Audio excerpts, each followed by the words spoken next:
Évidemment, je te remercie Philippe de m'accueillir dans cette matinale. Également, je remercie les équipes Neper d'avoir préparé et organisé cette matinée. Alors, je l'évoquais tout à l'heure, on intervient nous, sur le pilotage des campagnes en local. C'est une problématique qu'on avait identifiée depuis très longtemps et qui ont évidemment explosé depuis le Covid, les différents confinements. On le sait, je pense que vous le vivez tous, il y a un retour aux attentes locales, à donner la main aux points de vente pour qu'ils puissent communiquer de manière beaucoup plus pertinente, beaucoup plus ciblée, adapter la communication au contexte qu'ils rencontrent. Effectivement, c'est un enjeu qu'on avait commencé à travailler il y a 4-5 ans, la création de l'entreprise, et pour lequel on subit évidemment une forte accélération sur les derniers mois, et en tout cas depuis le confinement. Pour vous présenter rapidement la structure, aujourd'hui on est une vingtaine de collaborateurs, on est basé à Nantes, on accompagne nos clients sur tous les leviers digitaux autour des grands diffuseurs de campagne, donc évidemment Google, Bing, Facebook ou encore Waze. On a eu l'occasion de réaliser 2 levées de fonds en 2017-2019 et on a finalisé un rapprochement en début d'année avec une structure qui s'appelle Relevancy, qui est la branche digitale du groupe Casino. Donc vous le verrez, on a un cas client Casino que j'assume complètement puisqu'on avait commencé à travailler avec le groupe Casino avant le rapprochement Relevancy et c'est le travail effectué qui est la conséquence du rapprochement. Donc, on en est évidemment assez fiers. Donc, on est très orienté, nous, acquisition, là où Relevancy, aujourd'hui, pilote plutôt des approches de data et animation de la fidélisation. On accompagne aujourd'hui une 60aine de comptes clients dans des secteurs d'activité extrêmement différents.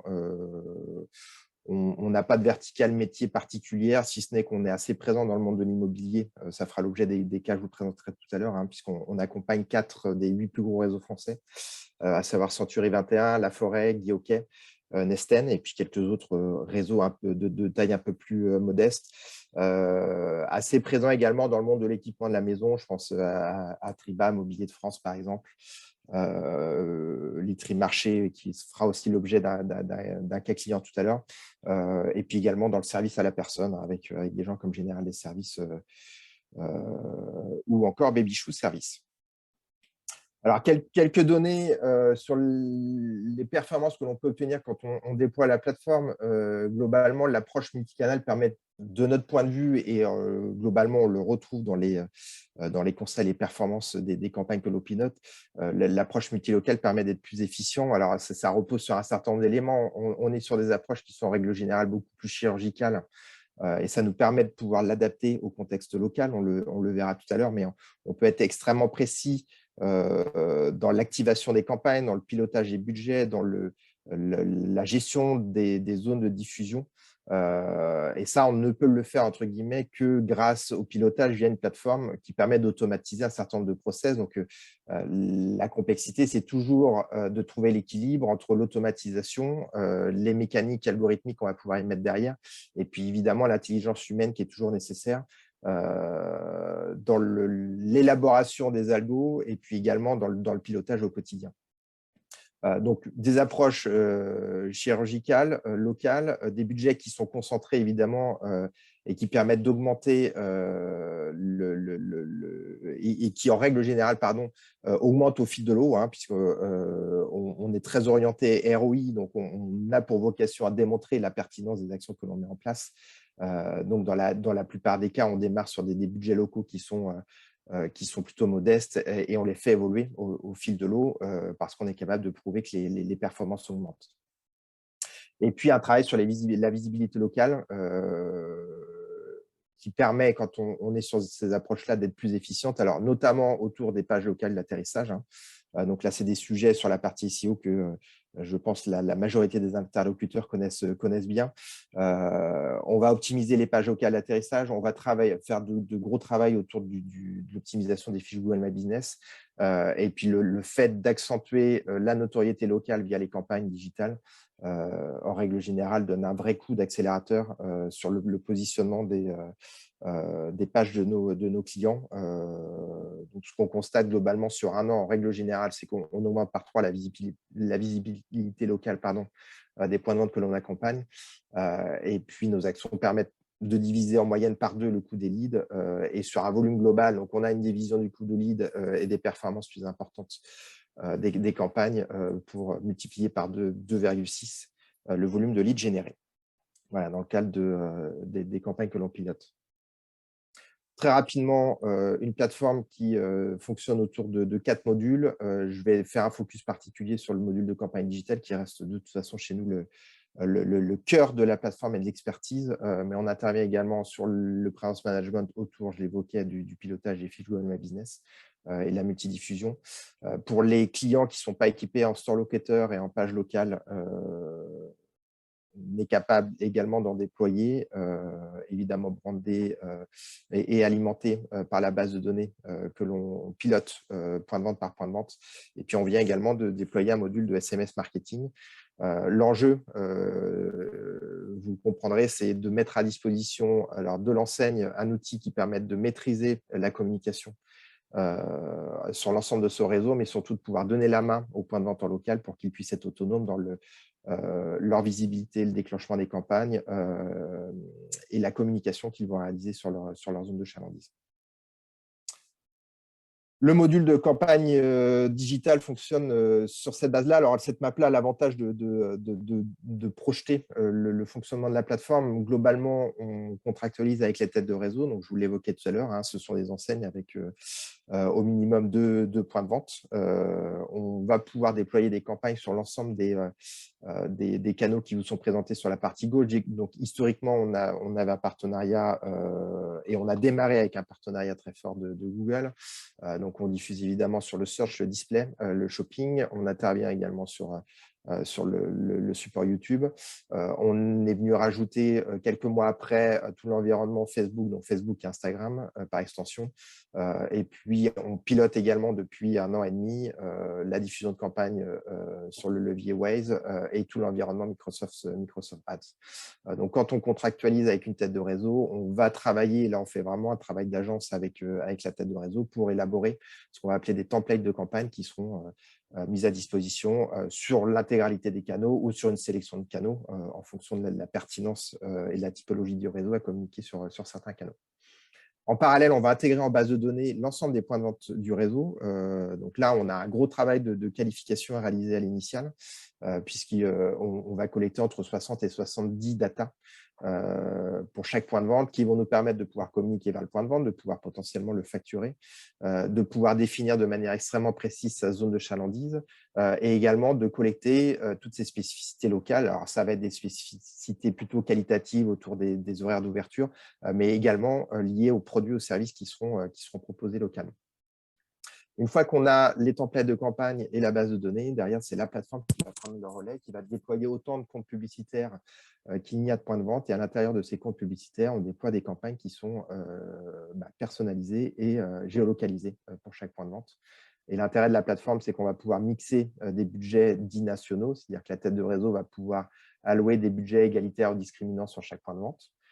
Et on va permettre au point de vente soit de venir abonder le budget tête de réseau quand, par exemple, il est sous-dimensionné par rapport au potentiel de la zone de chalandise, soit le point de vente va pouvoir en toute autonomie venir déclencher ses propres campagnes avec ses propres budgets sur des interfaces qui sont extrêmement simples, puisqu'on a des interlocuteurs au niveau des points de vente qui sont pour lesquels les leviers digitaux ne sont pas leur cœur de métier, leur cœur de business. Donc, il faut des choses qui soient simples à appréhender.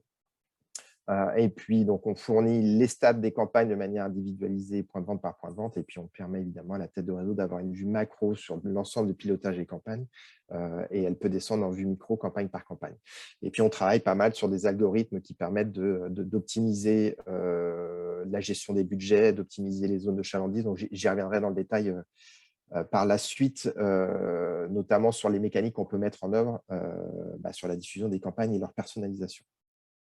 Je finis rapidement sur la présentation, mais ça permet de poser le contexte. Ça nous permet de sortir ce type de campagne Donc, on vient variabiliser dynamiquement les contenus des annonces.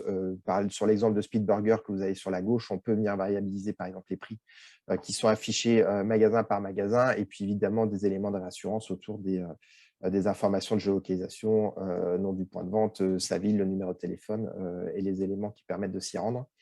De la même manière que sur la campagne SEA, vous avez juste en dessous Attila, la quasi-intégralité de la campagne est variabilisée, puisqu'on va retrouver le nom du point de vente, l'URL d'atterrissage qui sera bien spécifique vers la landing page dédiée au point de vente, le numéro de téléphone, les produits et services proposés localement, et puis évidemment les éléments liés à l'adresse. Voilà.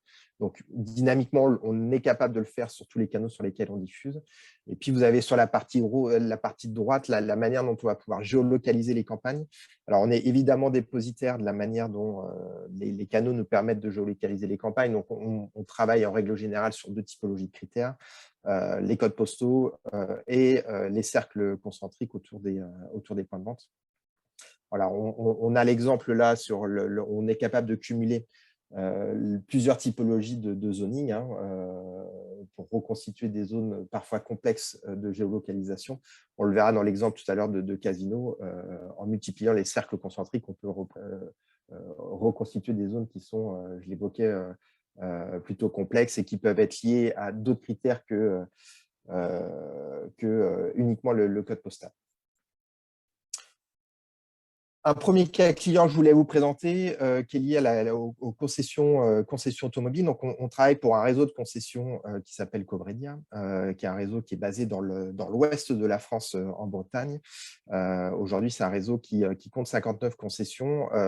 Et là, ils nous ont challengé il y a 3-4 ans quand on s'est rencontrés, dans l'optique de pouvoir personnaliser les campagnes search, SEA, en fonction des modèles disponibles, les modèles d'occasion disponibles au sein de leurs concessions. Alors, ce sont des concessions qui sont majoritairement marques allemandes, mais il y a aussi des marques japonaises, donc qui sont vraiment éclatées sur toute la Bretagne. Et la solution qu'on a trouvée, c'est de se brancher à leur flux produit et de piloter de manière journalière la diffusion des campagnes en fonction des stocks qui étaient disponibles sur chaque produit. Donc là, vous avez un descriptif de ce qui a été mis en place. Donc pour 59 concessions, on a déployé 740 groupes d'annonces qui sont basés évidemment sur les marques et sur les modèles susceptibles d'être distribués. Et puis derrière, évidemment, associés à chaque groupe d'annonces, des mots-clés qui sont liés évidemment aux marques et aux modèles, et puis également à la géolocalisation de chaque concession. Donc, on vient variabiliser l'intégralité des annonces avec les mots-clés autour évidemment de la ville de la concession, mais également des quantités de produits disponibles. Donc ça, on a la formation systématiquement tous les matins. On ne va remonter et proposer une annonce que lorsque il y a au minimum 3 produits disponibles au sein de la concession. L'intérêt également, c'est d'appeler le produit d'appel le plus attractif, évidemment. Donc, quand on a le listing des 3, 4, 5, 8 voitures disponibles, on va appeler le prix le plus agressif pour être le plus efficient possible. Et puis, on vient évidemment personnaliser l'URL d'atterrissage pour renvoyer sur la bonne page d'atterrissage avec les bons modèles. L'intérêt, c'est que l'ensemble des campagnes et les budgets sont pilotés par le groupe Cobrelia, mais on va permettre également à chaque concession de venir abonder les budgets ou augmenter les budgets quand sur certaines typologies de modèles, ils ont des stocks qui sont évidemment plus importants. Alors, ça nous a permis assez rapidement, et on a constaté les résultats quasiment dès le déploiement, d'augmenter sensiblement le taux de clic. Alors évidemment, plus la campagne proposée, personnalisée et proche de la requête de l'internaute, vous le savez, et plus le taux de clic va être élevé. Donc, il a été quasiment multiplié par 2 par rapport à des campagnes qui étaient plutôt génériques proposées précédemment. Elles étaient déjà évidemment adaptées au modèle, mais le fait de pouvoir remonter les stocks disponibles, le prix d'appel, évidemment, augmente sensiblement le taux de clic. Et derrière, on a évidemment connu également une augmentation du taux de conversion. Alors, deux leviers, ou en tout cas deux axes de conversion que l'on remonte. Le formulaire de contact qui permet de prendre rendez-vous avec la concession quand on arrive sur les pages d'atterrissage de chaque concession. Et puis, on met systématiquement également en place un système de call tracking qui va permettre de nous remonter les appels qui sont générés spécifiquement depuis nos campagnes. Donc, on arrive à un taux de conversion qui a été augmenté de 30% sur chacun des sites. Et puis, on était évidemment challengé sur le coût de conversion. Donc, aujourd'hui, il est inférieur à 5 € et on continue à le faire progresser, à optimiser l'ensemble de ces éléments. Toujours sur le cas Cobredia, on a des enjeux assez forts sur la zone de diffusion et donc la géolocalisation de nos campagnes. Évidemment, notre travail, ou en tout cas nos clients, nous challenge beaucoup sur l'adaptation de la zone de chalandise et trouver le bon dimensionnement pour optimiser évidemment le budget de diffusion et optimiser également la conversion générée et trouver la limite distancielle pour garantir une pertinence optimale sur les conversions. Donc là, je vous partage ce qu'on a ressorti au bout de quelques mois de travail, c'est que globalement, au-delà de 10 km, la pertinence de diffusion des campagnes avait de moins en moins de sens. Puisque là, vous le voyez, hein, vous le constatez, jusqu'à 10 km, en fait, on utilise 78% du budget pour 97% des conversions. Donc, ça veut dire que les 22% restants qui avaient pour objet d'aller chercher des internautes au-delà des 10 km autour de la concession ne généraient plus, entre guillemets, que 3% des conversions. Donc, on a évidemment rationalisé la diffusion des campagnes pour se concentrer sur le périmètre intérieur aux 10 km. Et on continue à chercher à réduire la diffusion pour optimiser les budgets. Donc après, l'enjeu est toujours le même, hein, c'est de trouver le bon équilibre pour ne pas passer à côté de potentiels complémentaires sans que ça dégrade forcément non plus le CPA. Mais la rationalisation a évidemment beaucoup de sens pour être d'autant plus performant. Voilà, donc là, c'était le cas Cobredia. Je vous présente deux autres cas qui sont liés à la grande distribution, à une distribution alimentaire ou spécialisée. Là, on a un enjeu qui est très, très fort depuis quelques mois, voire quelques années, c'est la bascule ou l'abandon, en tout cas partiel, mais qui a vocation, de notre point de vue, à s'accélérer du catalogue papier. Donc, comme vous le savez, la grande distribution est historiquement un gros consommateur de distribution de catalogue papier. Et ça fait déjà quelques mois, voire quelques années, qu'ils cherchent à pivoter une partie de ses budgets à l'utilisation des catalogues papier vers le digital. Donc, on accompagne le groupe Casino depuis quasiment, enfin plus d'1 an maintenant, hein, sur ces enjeux-là. Avec l'objectif de pouvoir démontrer qu'on est d'autant plus efficient à travailler sur un ciblage et des campagnes digitales plutôt qu'une diffusion papier. Alors, pour démarrer sur un périmètre qui était ISO et parfaitement maîtrisé par l'ancienne, on a dupliqué exactement les zones de chalandise dans lesquelles étaient diffusés historiquement les catalogues papier. Donc, vous l'avez sur la droite, je vous l'évoquais tout à l'heure, on est capable de reconstituer des zones parfois, des zones de chalandise parfois complexes. Hein. Donc là, on a vraiment matché en multipliant les cercles concentriques tout le travail qui avait été fait d'adaptation de la diffusion des catalogues papier. Donc, on a reconstitué les mêmes zones et aujourd'hui, on diffuse nos campagnes digitales sur exactement le même périmètre.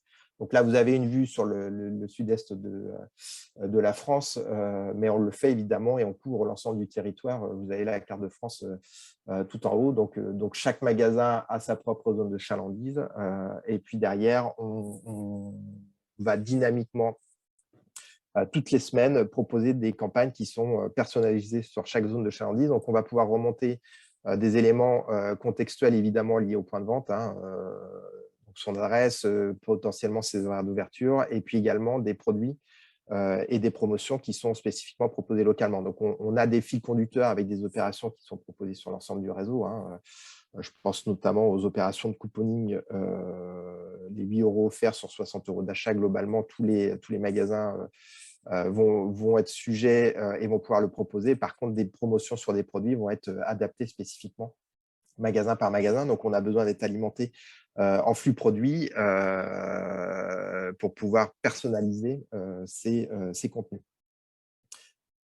En parallèle des campagnes, on a également fait un travail assez fort sur les pages d'atterrissage. Donc là, c'est un travail qui est mené par Relevancy, qui développe une solution de catalogue digital qui va permettre de remplacer, ou en tout cas d'aller plus loin que les solutions qui sont pour le moment plutôt proposées. Je pense à des solutions autour de Bonia là, qui proposent des catalogues PDF. Donc, on retrouve un usage qui est assez proche de celui du catalogue papier, mais qui est quand même objectivement très, très peu adapté aux nouveaux supports digitaux, et je pense notamment aux smartphones. Donc là, vous avez un exemple sur la partie droite. On déploie un mini-site qui est dédié aux opérations promotionnelles, qui géolocalise l'internaute, ou en tout cas qui propose à l'internaute de se géolocaliser pour découvrir les promotions qui sont sur son magasin propre. On va comme ça pouvoir matcher les promotions qu'on va pousser dans le cadre de nos campagnes, campagne display ou campagne Facebook, et elles vont directement renvoyer sur le bon magasin et sur la bonne page de promotion pour qu'on n'ait pas de déperdition auprès de l'internaute que l'on a ciblé. Donc aujourd'hui, on pilote ce type de campagne sur les 300 magasins Casino, et on le fait également pour le réseau géant. Donc, je vous l'évoquais, on alterne tous les 15 jours des opérations autour des bons de réduction et des produits, et puis également la valorisation du catalogue. Globalement, après pas mal de tests, on est aujourd'hui sur une répartition d'un tiers de budget diffusé sur le réseau display et 2 tiers sur Facebook et Instagram. Et voilà. Et après, on adapte les budgets en fonction du potentiel de chaque zone de magasin. Donc, on est sur des budgets qui vont, en règle générale, de 200 à 2000 euros. Donc, vous voyez, on peut avoir des écarts types qui sont quand même extrêmement importants. Ce qui est intéressant, c'est qu'on a également, sur une période assez longue, pu mesurer les performances de nos campagnes en fonction des exposés et non exposés, puisque on a accès à une partie de l'audience grâce aux encartés Casino. Donc, on a pu faire des tests AB et exposer une partie des encartés Casino à nos campagnes, et évidemment une partie non. Et on a pu démontrer effectivement qu'on augmentait le panier moyen pour les gens qui se rendaient en magasin de 13%, et surtout qu'on augmentait le trafic en magasin également de 15% pour les gens qui étaient ciblés par nos campagnes. Et en plus, le fait de personnaliser les campagnes font qu'on a des CPM qui baissent. Donc, globalement, tout le monde s'y retrouve, évidemment. Donc, on continue et chaque mois, on récupère un peu plus de budget lié au catalogue digital. Donc, les gros acteurs ne sont pas prêts encore aujourd'hui à abandonner complètement le catalogue digital, mais on sent que le virage a été initié et que dans les années qui viennent, le changement sera sans doute définitif s'il n'est pas en plus lié à une réglementation particulière. Un cas assez similaire pour Nutrimarché, qui avait 2 enjeux, qui remettaient en cause un peu son budget dédié à la télévision, un acteur d'une centaine de magasins, avec un budget dédié à la télévision qui restait modeste, et donc avec une capacité à pouvoir mesurer les impacts de ce type d'opération assez compliqué, et également le souhait d'abandonner le catalogue papier pour le basculer vers le digital. Donc là, on a surtout 2 grosses périodes pour les acteurs de la literie, c'est les périodes de solde. Donc, on met en place des opérations spécifiques sur les périodes de janvier et de juillet. Globalement, on est sur la même mécanique, sauf que le budget est arrêté avec un budget par magasin qui est défini en amont. Donc, on travaille sur des approches display Facebook, et puis on laisse la main au point de vente pour venir activer des campagnes search. En comparaison, sur l'opération janvier 2021, on va reproduire la même opération avec plus de budget sur janvier 2022, mais janvier 2021 versus janvier 2020, on génère beaucoup plus de visiteurs, beaucoup plus de sessions, et puis surtout beaucoup plus de validation de commandes directement sur le site, avec notamment la mise en place du click and collect. Voilà, donc ça, c'était le 3e cas autour de la grande distribution. Et puis, je voulais vous partager un dernier cas liées au monde de l'immobilier, avec notamment la personnalisation des visuels, et puis toujours un sujet autour de l'adaptation de la zone de chalandise et l'utilisation des données Google My Business pour réadapter cette zone.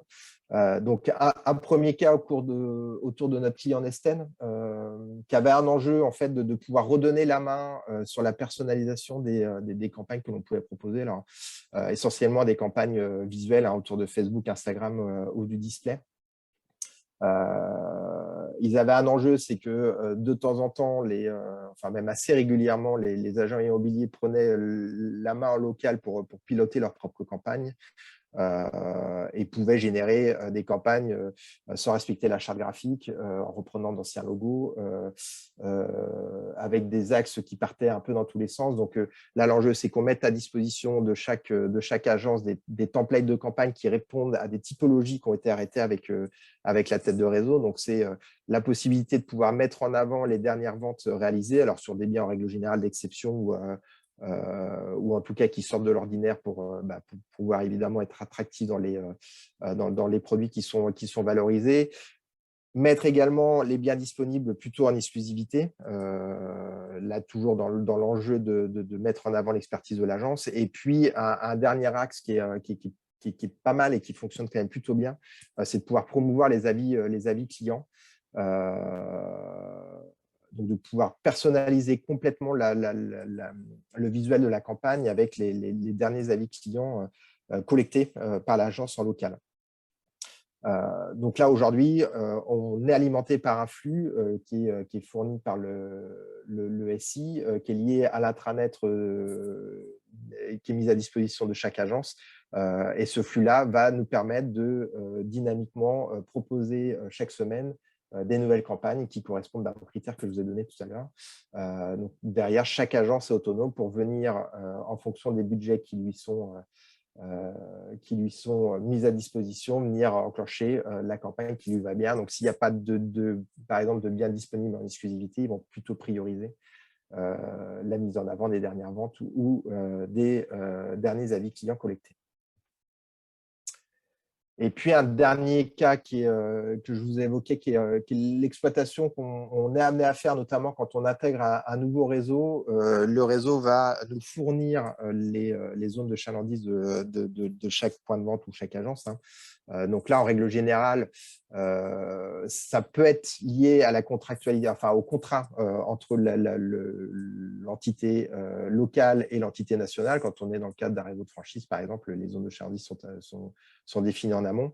Dans des réseaux intégrés, c'est plutôt des hypothèses, ou en tout cas un travail qui a été fait d'analyse et d'études à l'initiale qui permettent de définir la zone de chalandise. On est mieux rajouter un niveau d'analyse complémentaire lié au fil Google My Business, puisqu'on va extraire les données des demandes d'itinéraires qui ont été réalisées sur chaque fil Google My Business pour identifier les zones dans lesquelles l'agence ou le point de vente a priori a une forte notoriété et est suffisamment attractif pour générer une visite en magasin, puisque c'est également un des éléments clés sur lesquels on est challengé par nos clients. En travaillant cet axe-là et en élargissant les zones de chalandise sur lesquelles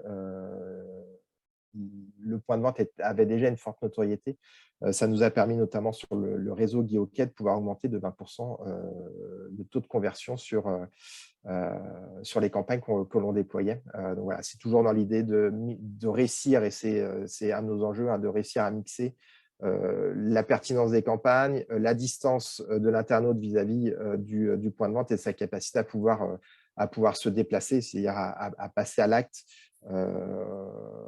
Et chaque secteur d'activité va être extrêmement différent dans sa manière de fonctionner. On l'évoquait tout à l'heure par rapport aux concessions automobiles. A priori, on est plutôt sur une distance comprise entre 10 et 15 km, là où, par exemple, sur la grande distribution, on va être sur des distances qui peuvent être parfois beaucoup plus courtes, sur des niveaux à 3-5 km sont déjà largement suffisants.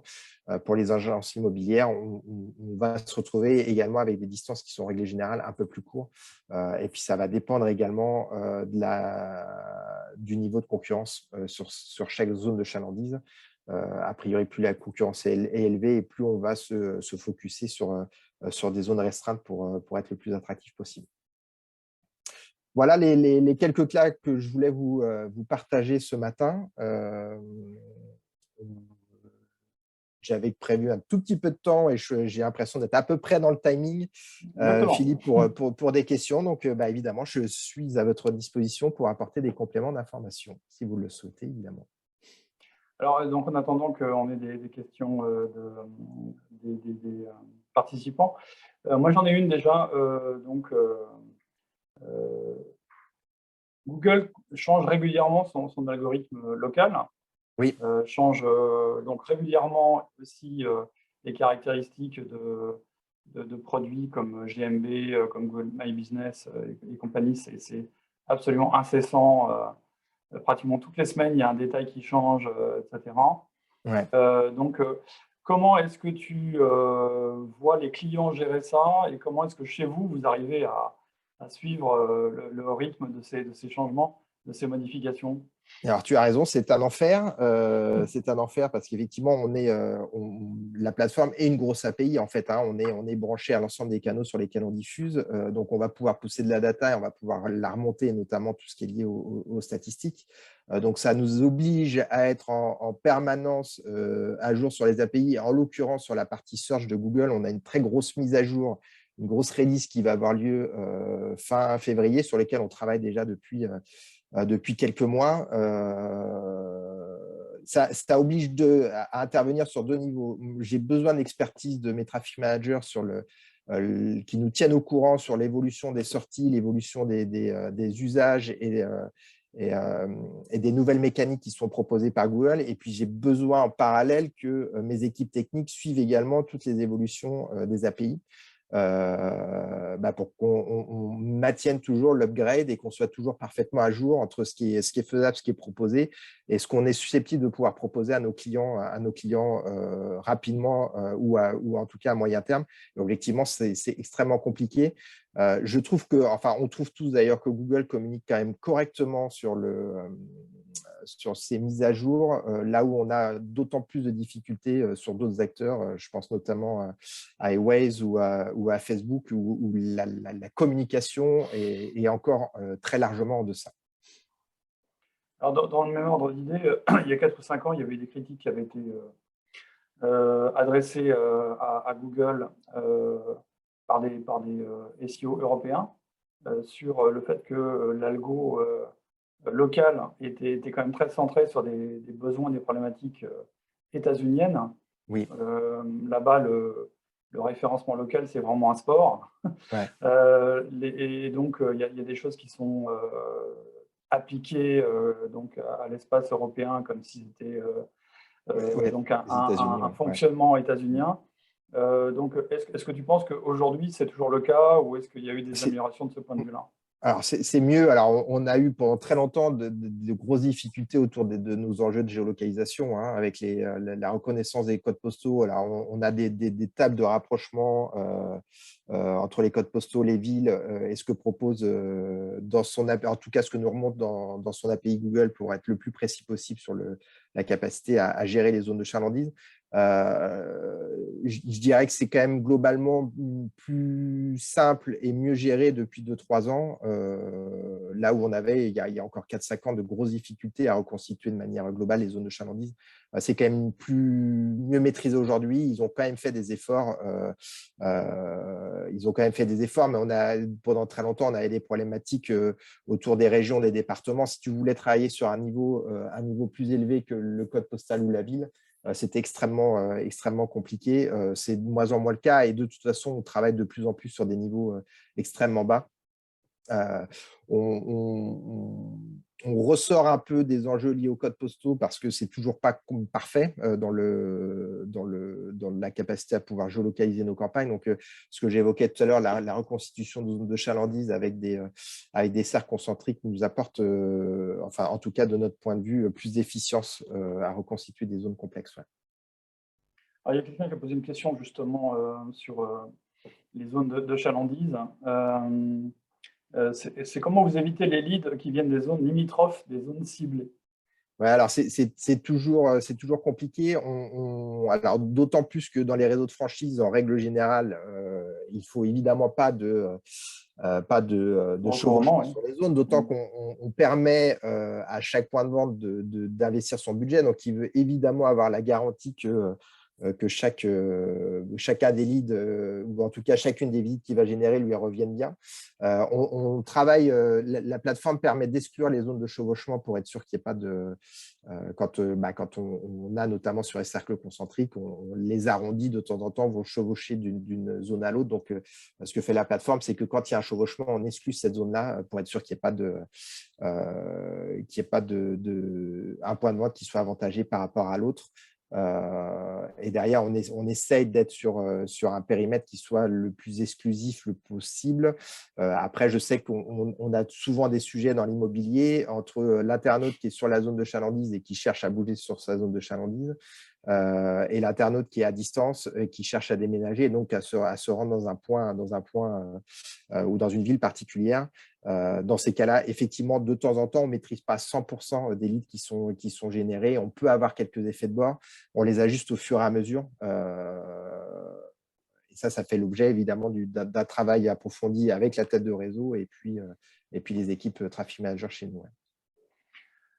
Alors, donc, moi, mon expérience de la gestion des données, tu vois, dont tu parlais au début, par les clients, c'est que la plupart, on traite ça avec un soin qui est pas très, très élevé.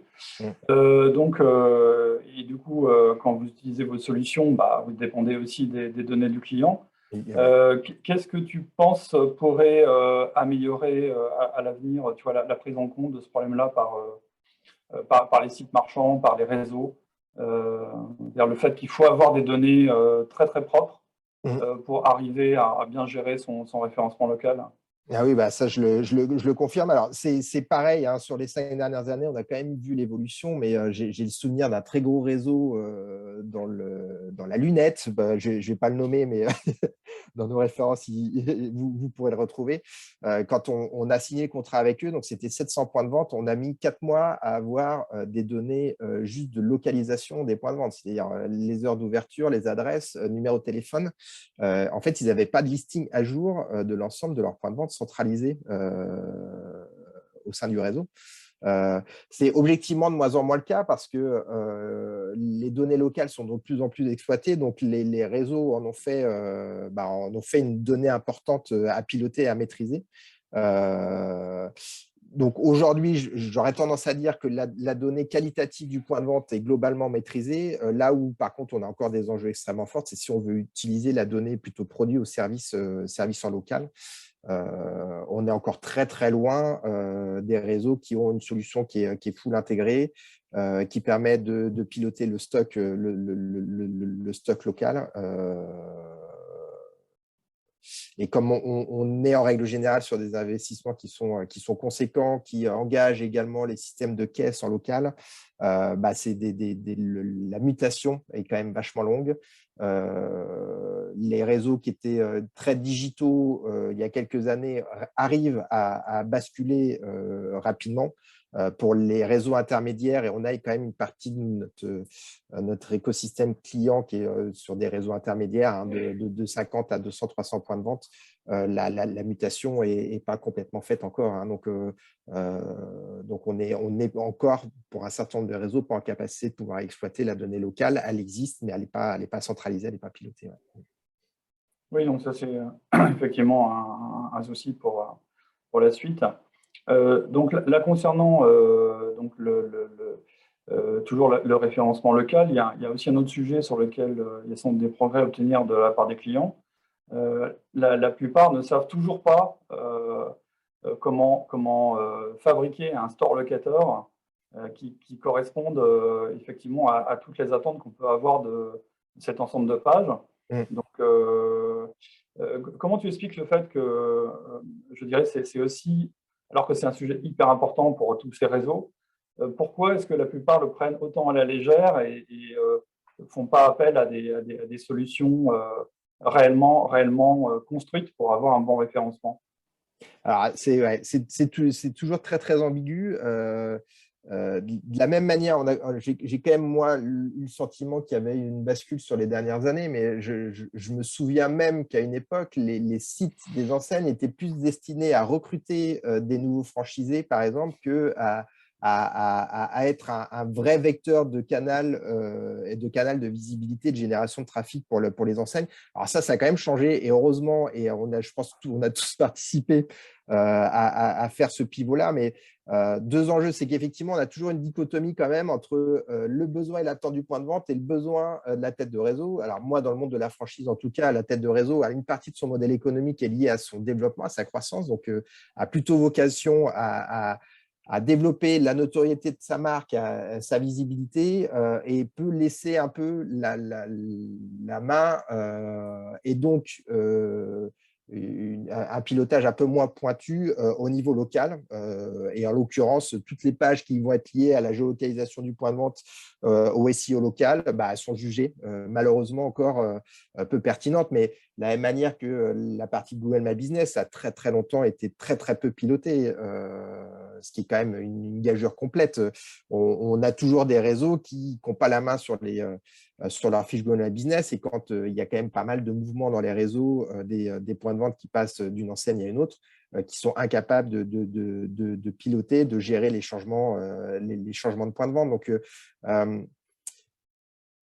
les 2 dernières années, quand même, et la promotion du local, de la proximité, ont quand même pas mal fait changer l'état d'esprit. On est pas mal d'acteurs à s'être positionnés, alors historiquement, et à accélérer sur ces enjeux-là sur les derniers mois, évidemment, au vu du contexte. Mais de toute façon, pour moi, et ça n'en fait pas de doute, le virage était déjà pris et on devait aller vers cette approche locale. On sent quand même qu'il y a une correction qui se fait et que ça devient des enjeux qui sont quand même de plus en plus stratégiques au sein des réseaux. Mais il y a encore du travail, et j'aurais envie de dire tant mieux, parce qu'ils ont encore besoin d'être accompagnés.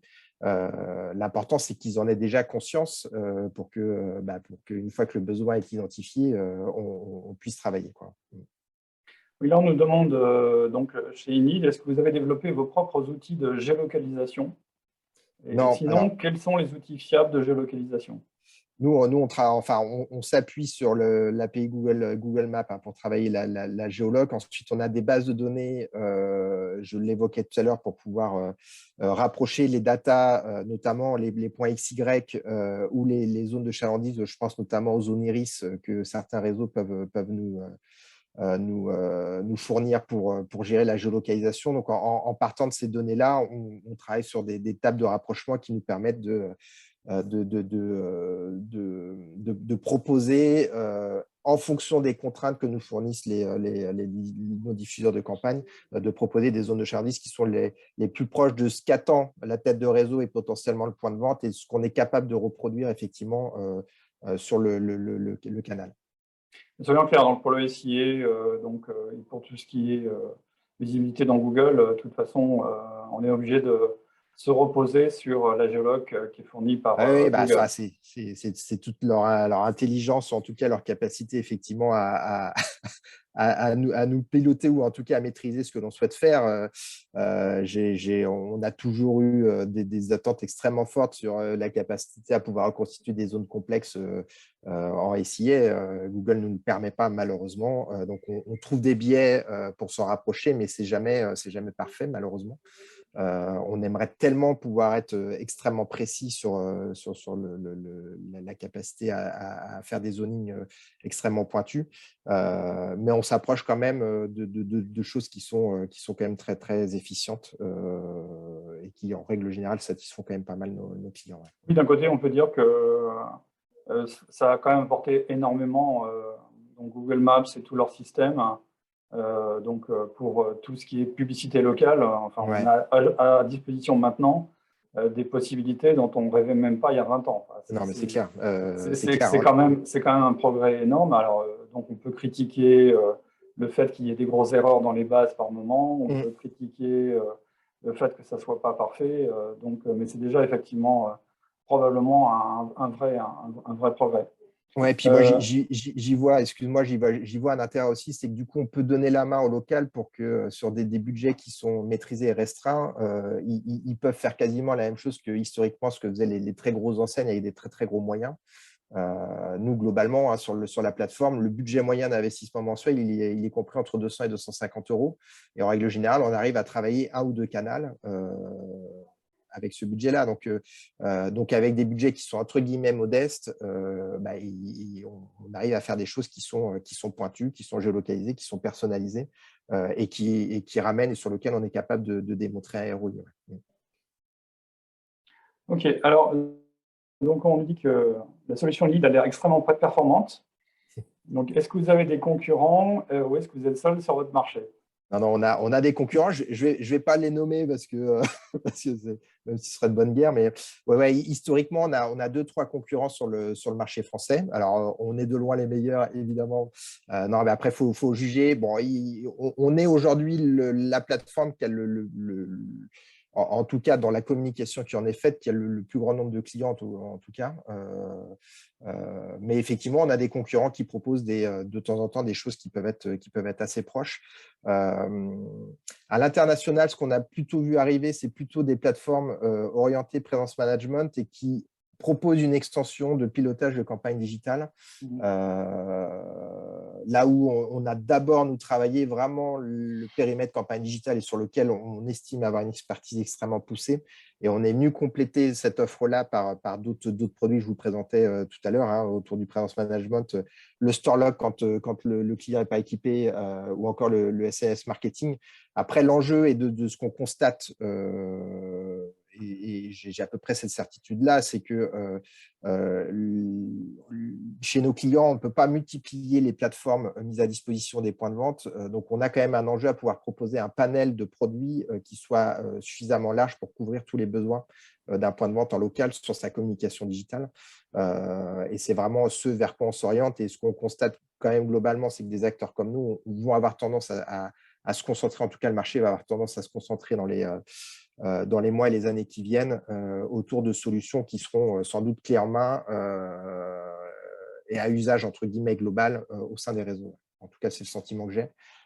Et c'est pour ça aussi qu'on a travaillé le rapprochement avec Reli Vinci pour pouvoir élargir le panel d'offres proposées et qu'on puisse demain couvrir toute l'approche acquisition qui est le canal sur lequel on se positionne, mais qu'on soit en capacité également de pouvoir gérer toute la partie animation, fidélisation à terme.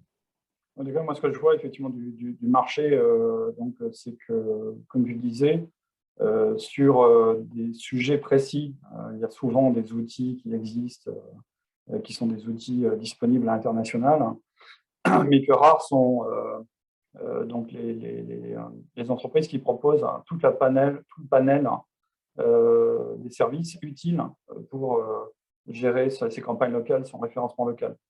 Donc ça, c'est quand même votre point fort, c'est de pouvoir offrir non seulement des solutions par rapport au store locator, par rapport à la gestion des campagnes, mais aussi effectivement tout ce qui est gestion des données, des points de vente, etc. Donc ça, c'est effectivement la différence que je vois par rapport au reste du marché. Et donc, c'est vrai que c'est sans doute pour vous facile de convertir des clients qui ont 3-4 outils pour gérer ça en disant, en fait, nous, on arrive à vous gérer tout ça avec un seul service, en fait. Alors, c'est facile sur le papier, c'est très, très dur, mais comme tout développeur d'entreprise, c'est très, très dur de multiplier les expertises, en fait. Hein, et on le sait tous, on a toujours un ADN extrêmement fort au sein des entreprises, on a développé une expertise, donc on a évidemment tendance à capitaliser sur cette expertise-là et d'ouvrir les chakras et d'aller chercher d'autres savoir-faire est extrêmement complexe. Ça fait partie de mon enjeu au quotidien d'amener l'équipe. Alors, on vient évidemment ajouter des compétences et des savoir-faire externes et dimensionner l'équipe en conséquence, mais de réussir à emmener tout le monde vers d'autres métiers, d'autres savoirs, ça reste extrêmement complexe, mais c'est un enjeu qui est absolument central et je partage évidemment ta vision. On a un enjeu fort demain à proposer une solution, entre guillemets, tout en un, en tout cas qui soit la plus performante possible, mais il ne faut pas que ça vienne dégrader l'expertise initiale, c'est chaque nouveau service ajouté doit être également le meilleur sur le marché. Donc, c'est tout notre travail au quotidien. Bien, écoute, c'était la dernière question. Donc, merci beaucoup, Philippe, pour ta présentation. Les cas clients étaient très clairs. Alors, on va retrouver ce matin népérien enregistré sur notre chaîne YouTube d'ici le début de la semaine prochaine. Donc, pour les gens qui n'ont pas pu voir l'intégralité de notre conférence, eh bien, ils pourront y avoir accès par cet intermédiaire-là. En attendant, écoute, Philippe, je te souhaite une bonne journée. Et puis, Également, je vous invite à surveiller notre newsletter pour les annonces sur les prochains événements pour 2022 maintenant. Et comme on n'a pas l'occasion, nous, de reparler à notre communauté, je vous souhaite à tous des bonnes fêtes de fin d'année. Je vous donne rendez-vous à l'année prochaine. bonne fête de fin d'année, à très bientôt. Merci À à bientôt, tous. au revoir. Au revoir.